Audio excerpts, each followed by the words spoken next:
Halo semua, nama saya Muhammad Rizky Alamsyah dan kedua teman saya yaitu Nabila Febianti dan juga Regia Fatia Ayunda akan menjelaskan video tentang Pancasila, modal sosial bangsa di tengah tantangan era revolusi industri 4.0. Kita sebagai masyarakat Indonesia tentunya sudah tidak asing dengan ideologi Pancasila yang dianut oleh negara Indonesia.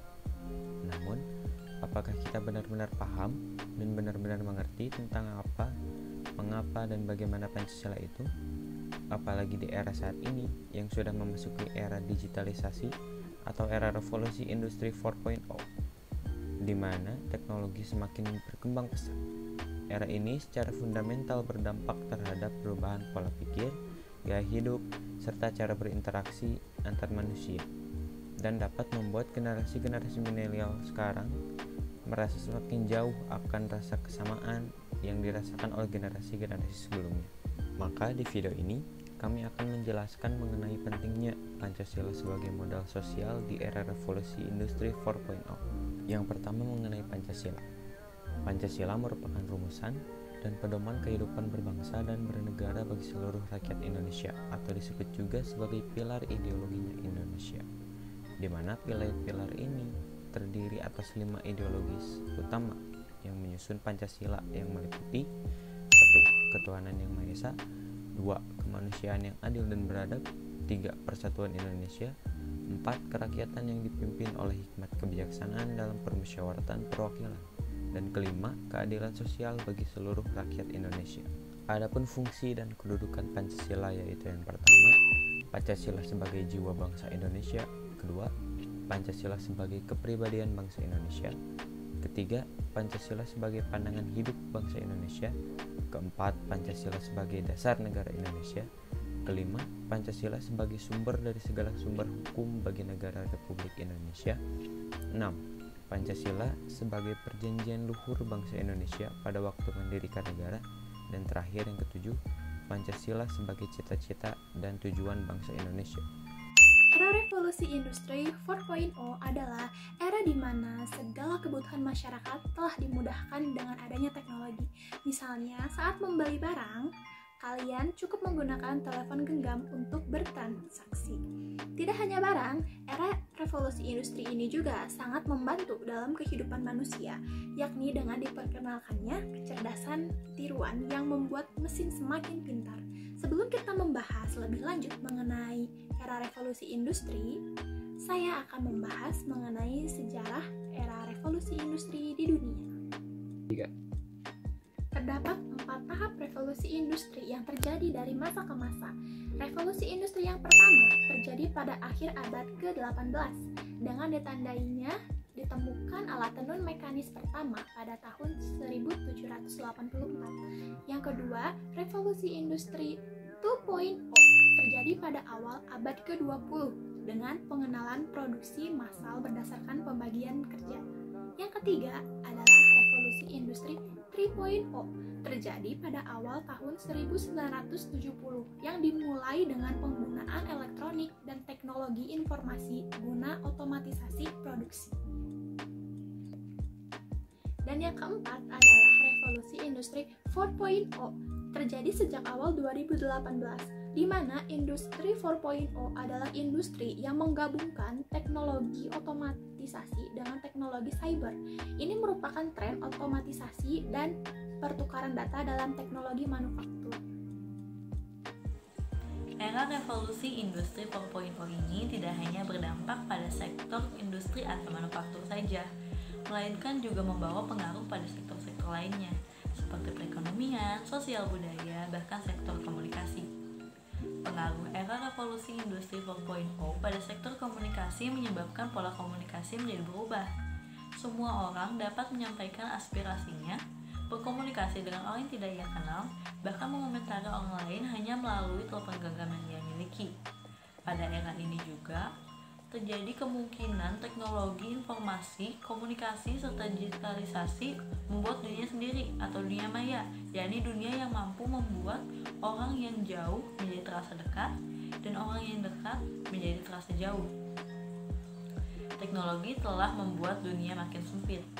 Informasi di belahan dunia lain dapat kita terima dalam tempo sepersekian detik. Banjir informasi yang terjadi pada era revolusi industri 4.0 ini menjadi tantangan bagi setiap negara. Negara-negara yang tidak memiliki ideologi yang kuat maka rentan akan tenggelam. Menyadari situasi tersebut, maka pemerintah memiliki tugas yang sangat penting, yakni untuk menggemakan kembali Pancasila. Tidak hanya pemerintah, seluruh komponen masyarakat juga harus turut serta dalam pelaksanaan penanaman nilai-nilai Pancasila. Selain itu, peranan keluarga menjadi sangat penting dalam penanaman nilai-nilai Pancasila dalam kehidupan sehari-hari. Saat ini kita telah masuk ke era revolusi industri 4.0, era yang membawa banyak perubahan dalam segala aspek kehidupan manusia. Tidak hanya berdampak dalam bidang industri saja, melainkan juga mempengaruhi berbagai aspek kehidupan lainnya, seperti aspek ekonomi, politik, hingga aspek sosial dan budaya. Selain itu, era revolusi industri 4.0 ini juga membawa dampak dalam kehidupan sehari-hari bagi masyarakat Indonesia, seperti terjadinya perubahan pola pikir, gaya hidup, serta cara berinteraksi antar manusia.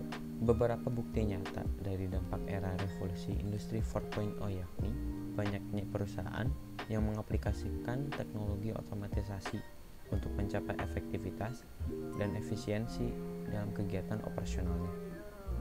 Menggunakan sosial media seperti Twitter dan Instagram oleh para politisi untuk menyapa konstituennya.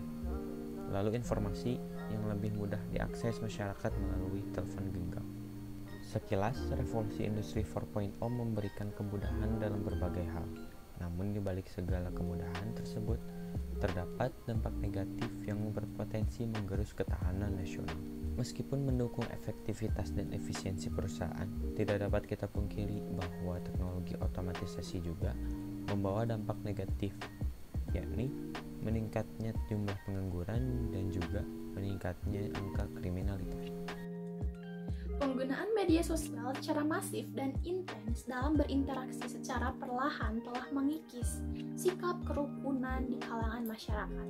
Tingginya aksesibilitas informasi yang tidak didukung dengan filtrasi yang kuat juga menimbulkan kerentanan sosial akibat maraknya hoaks dan ujaran kebencian. Dampak negatif tersebut dapat ditekan apabila direspon dengan cepat dan tepat oleh pemerintah yang juga didukung oleh masyarakat Indonesia itu sendiri, yakni dengan penguatan pemahaman akan nilai-nilai Pancasila sebagai konsensus dasar nasional.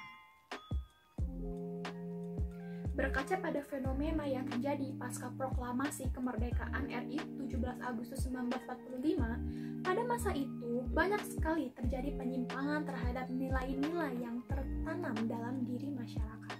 Akan tetapi, ancaman tersebut dapat diatasi karena strategi dan langkah penanganan yang diambil oleh pemerintah berkhidmat pada nilai-nilai yang tertuang dalam Pancasila sebagai dasar negara.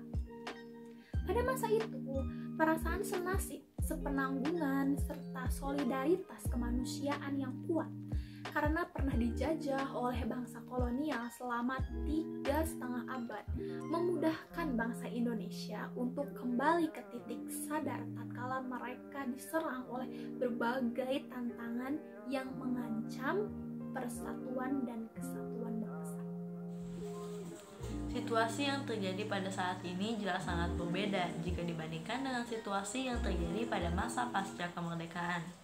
Ketika banyaknya ancaman dan tantangan kebangsaan yang muncul, khususnya karena pengaruh era revolusi industri 4.0, upaya untuk kembali menggunakan Pancasila sebagai respon filosofis menjadi terkendala. Kendala tersebut dikarenakan masyarakat menganggap bahwa Pancasila adalah sesuatu yang bersifat abstrak.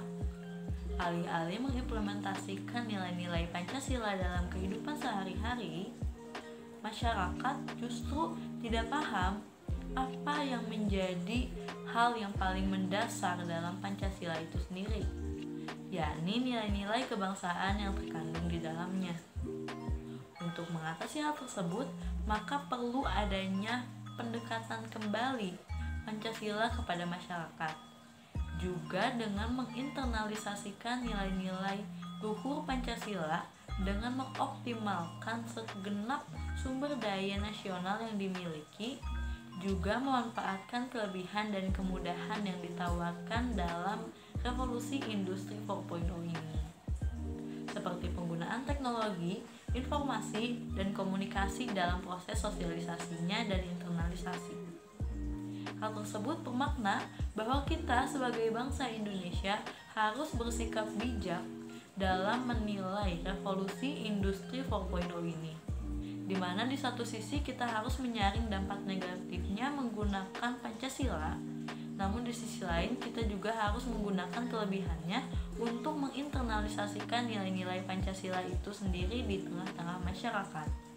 Dengan implementasi nilai-nilai Pancasila yang konsisten, muatan positif dalam revolusi industri 4.0 dapat dioptimalisasikan bagi kemaslahatan bangsa, sedangkan muatan negatifnya dapat ditekan agar tidak berdampak buruk terhadap ketahanan juga pembangunan nasional.